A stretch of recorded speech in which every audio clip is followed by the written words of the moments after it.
नमस्कार दोस्तों। इस ट्यूटोरियल में हम लोग ये सीखने वाले हैं कि किसी फ्लटर एंड्रॉयड ऐप में ऑटो कंप्लीट टेक्स्ट फील्ड को कैसे इंप्लीमेंट करना है। चलिए कोड देखते हैं। यहाँ पे लिब फोल्डर में जाके आपको मेन डॉट डॉट फाइल को ओपन करना है। ठीक है, सबसे पहले यहाँ पे इंपोर्ट है। मेन फंक्शन के अंदर हम लोग एक ऐप क्रिएट करते हैं जिसका नाम है माई ऐप। ये है वो माई ऐप क्लास जो एक्सटेंड करता है स्टेटलेस विजेट। इस कारण इस क्लास के अंदर जो भी चीज हम लोग डिजाइन करने वाले हैं उनकी स्टेट आगे जाके हम लोग मॉडिफाई नहीं कर सकते क्योंकि ये एक स्टेटलेस विजेट है। यहाँ पे बिल्ड फंक्शन के अंदर हम लोग एक मटेरियल ऐप क्रिएट कर रहे हैं। इस मटेरियल ऐप का टाइटल, इसकी थीम, इसका होम पेज कौन सा होगा, ये सारी चीजें हम लोग यहाँ पे कॉन्फ़िगर कर रहे हैं। होम पेज कौन सा होगा, वो होगा माय होम पेज क्लास। यहाँ पे हम लोग उसे एक टाइटल भी दे रहे हैं। ये रहा वो माय होम पेज क्लास जो एक्सटेंड करता है स्टेटफुल विजेट को। इस कारण इस क्लास के अंदर जो भी चीजें हम लोग डिजाइन करने वाले हैं उनकी स्टेट आगे जाके हम लोग मॉडिफाई कर सकते हैं क्योंकि एक स्टेटफुल विजेट है। यहाँ पे इस क्लास की एक स्टेट हम लोग क्रिएट कर रहे हैं जिसका नाम है underscore my home page state.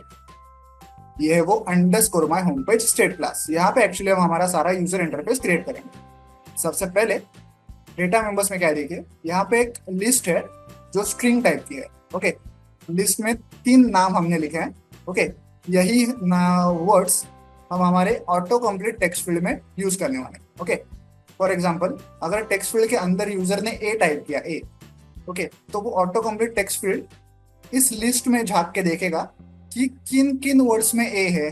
तो इसमें ए है, इसमें भी ए है और इसमें भी ए है। ओके, तो बाय डिफॉल्ट ये तीनों ऑप्शन हमें दिखाई देंगे, तो इनमें से कोई भी ऑप्शन हम लोग चूज कर पाएंगे। अब मान लीजिए कि यूजर ने टेक्स्ट फील्ड में डबल ए टाइप किया है, तो फिर से इन तीनों में चेक किया जाएगा कि डबल ए किन किन वर्ड्स में है।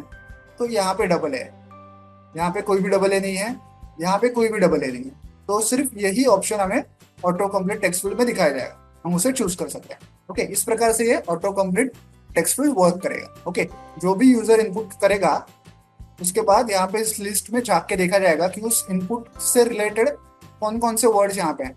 ओके, और वो यूजर को शो किए जाएंगे। चलिए आगे बढ़ते हैं। अब हम लोग यूआई को डिजाइन करने वाले हैं। यहाँ पे बिल्ड फंक्शन के अंदर सबसे पहले हम लोग स्कैफोल्ड विजेट को यूज करते हैं। ओके, ये पूरे यूआई का बेस होगा। ओके, इसके ऊपर ही सारा यूजर इंटरफेस क्रिएट किया जाएगा।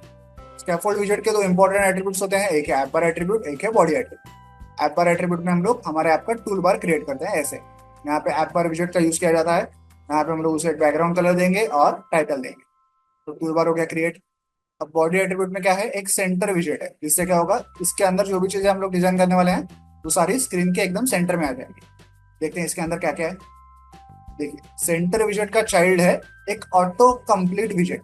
ओके, ऑटो कंप्लीट विजेट। अब ऑटो कंप्लीट विजेट के अंदर क्या क्या देखते हैं, देखिए ढेर सारी चीजें हैं यहाँ पे। एक है initial value, on selected function, option builder function attribute और field view builder attribute. Okay, initial value मतलब क्योंकि हमारा टेक्स्ट फील्ड होने वाला है, यूजर को हमें कुछ इनिशियल टेक्स्ट उसमें दिखाना पड़ेगा। तो क्या दिखाने वाले हैं हम, देखिए इनिशियल वैल्यू के अंदर टेक्स्ट एडिटिंग वैल्यू, इस विजेट का हम लोग यूज कर रहे हैं और ये टेक्स्ट हम लोग यूजर को दिखाने वाले हैं कि राइट समथिंग, ऐसा टेक्स्ट हमारे उस टेक्स्ट फील्ड में दिखाया जाएगा। वैसे ही ये जो फील्ड व्यू बिल्डर है इसके अंदर भी टेक्स्ट फील्ड से रिलेटेड कुछ कॉन्फ़िगरेशंस हम लोग करने वाले हैं। देखते हैं क्या है। देखिए, ये है वो फील्ड व्यू बिल्डर। यहाँ पे हम लोग टेक्स्ट फील्ड को थोड़ा सा और मॉडिफाई करेंगे। देखिए यहाँ पे टेक्स्ट फील्ड विजेट का यूज हमने किया है और उसको यहाँ पे डेकोरेशन एट्रीब्यूट में थोड़ा डेकोरेशन किया है। जैसे कि उसकी बॉर्डर ऐसी होगी, आउटलाइन इनपुट बॉर्डर होगी और उसके अंदर ये लेबल टेक्स्ट दिखाया जाएगा। Okay, search dot dot dot, ऐसा लेबल सर्च लेबल टेक्स्ट उसमें दिखाया जाएगा। ओके, तो ये 2 एट्रीब्यूट हमने फिलहाल देख लिए। कौन कौन से, एक तो फील्ड व्यू बिल्डर जिसमें टेक्स्ट फील्ड को थोड़ा सा स्टाइलिंग करते हैं हम लोग, और टेक्स्ट फील्ड में जो इनिशियल वैल्यू दिखानी है वो हम लोग ऐसे दिखाएंगे। अब जब भी यूजर कोई शब्द टाइप करेगा और ये तीनों दिखाए जाएंगे और उसमें से कोई भी वर्ड यूजर सिलेक्ट कर सकता है, ये तो मैंने आपको पहले बता दिया था। जब यूजर कोई वर्ड सिलेक्ट करेगा, ओके, तभी ऑन सिलेक्ट फंक्शन कॉल होता है। यहाँ पे जो भी वर्ड यूजर ने सिलेक्ट किया है वो इस वैल्यू वेरिएबल में हमें मिलता है। ओके, तो यहाँ पे हम लोग क्या कर रहे हैं, ऑन सिलेक्ट फंक्शन में सिंपली वो जो वर्ड है सिलेक्टेड वर्ड वो हम लोग लॉग में प्रिंट कर रहे हैं। यहाँ पे इतना ही काम कर रहे हैं। अब जो हमने पहले सीखा था कि एक वर्ड टाइप करने पे इसमें झांका जाता है, कौन सा वर्ड मैच कर रहा है वो देखा जाता है, वो सब काम कहाँ पे करना है, वो सारा काम करना है इस ऑप्शंस बिल्डर एट्रीब्यूट। ओके, जो भी चीज, जो भी वर्ड, जो भी लेटर यूजर ने टेक्स्ट फील्ड में टाइप किया है वो यहाँ पे आता है। देखिए टेक्स्ट एडिटिंग वैल्यू। ओके, अगर मैंने ए टाइप किया है तो वो ए इस टेक्स्ट एडिटिंग वैल्यू वेरिएबल में होगा। ओके, फिर चेक किया जाता है कि टेक्स्ट एडिटिंग वैल्यू में कुछ है ना, या फिर वो एम्प्टी है। अगर एम्प्टी है तो इनमें से किसी, यहाँ कोई झांकने का सवाल ही नहीं है। ओके, तो वो जो ऑटो कंप्लीट टेक्स्ट फील्ड की जो लिस्ट है वो हमें एम्प्टी दिखाई देती है। ओके, इनमें से कोई भी वहाँ पे ऑप्शन दिखाई नहीं देता है, क्योंकि यूजर ने अभी तक कुछ टाइप ही नहीं किया है।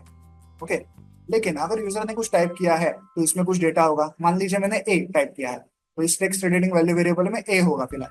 तो जैसे मैंने पहले कहा था कि वो जो हमारी लिस्ट है इसका नाम है ये। ओके, लिस्ट का नाम है ये। तो इस लिस्ट में झांक के ये देखा जाता है कि वो जो ए टाइप किया है यूजर ने, उससे उस लिस्ट में से कौन सा ऑप्शन मैच कर रहा है। ओके, और उतने ऑप्शंस यूजर को ऑटो कंप्लीट टेक्स्ट फील्ड के लिस्ट में दिखाए जाते हैं। ओके, एक ऑप्शन मैच कर रहे हो तो एक दिखाया जाता है, दो मैच कर रहे हो तो दो दिखाए जाते हैं, तीनों मैच कर रहे हो तो तीनों दिखाए जाते हैं। ओके, तो वो जो मैचिंग करने का काम है कि यूजर ने जो इनपुट किया है और हमारे ये जो तीन ऑप्शन है इनको जो मैचिंग करने का काम है वो सारा यहाँ पे होता है। ओके, और फिर यूजर उसमें से कोई ऑप्शन सिलेक्ट कर सकता है।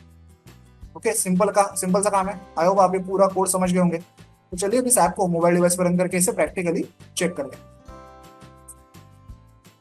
तो जैसा कि आप लोग देख रहे हैं, ऐप जो है मोबाइल डिवाइस पर रन हो चुका है। स्क्रीन के बीचों बीच हमें एक ऑटो कंप्लीट टेक्स्ट फील्ड दिखाई दे रहा है। इसमें अभी फिलहाल राइट समथिंग ऐसा लिखा हुआ है, ऊपर सर्च ऐसा लेबल हमें दिखाई दे रहा है। अब मैं इसमें कुछ टाइप करूंगा। ओके, देखिए, तो इसको मैं मिटा रहा हूँ और मैं सिर्फ ए टाइप करूंगा।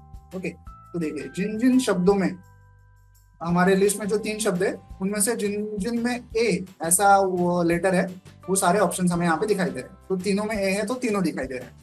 अब अगर मैं डबल ए टाइप करूँ तो सिर्फ इस वाले में ही डबल ए। ओके, तो मुझे वही दिखाई दे रहा है। अब मैं इसे सिलेक्ट करूंगा तो पूरा का पूरा वर्ड मेरे ऑटो कंप्लीट टेक्स्ट फील्ड में आ जाएगा। ओके, तो हमारे वर्ड टाइप करने से ही वो हमें ऑटो कंप्लीट करने की सुविधा दे रहा है। अगर मैं सिर्फ बी टाइप करूँ तो बॉबकैट ही आएगा, बाकी किसी में बी था ही नहीं। सी टाइप करूंगा तो ये दोनों आएंगे, इन दोनों में ही सी है। ओके, तो इस प्रकार से आप किसी फ्लटर एंड्रॉइड ऐप में ऑटो कंप्लीट टेक्स्ट फील्ड का यूज कर सकते हैं। वीडियो में दिखाए गए इस कोड को डाउनलोड करने की लिंक मैंने वीडियो के नीचे डिस्क्रिप्शन बॉक्स में दे दिया। आप चाहे तो वहां से कोड डाउनलोड कर सकते हैं। वीडियो को एंड तक देखने के लिए धन्यवाद। Thank you.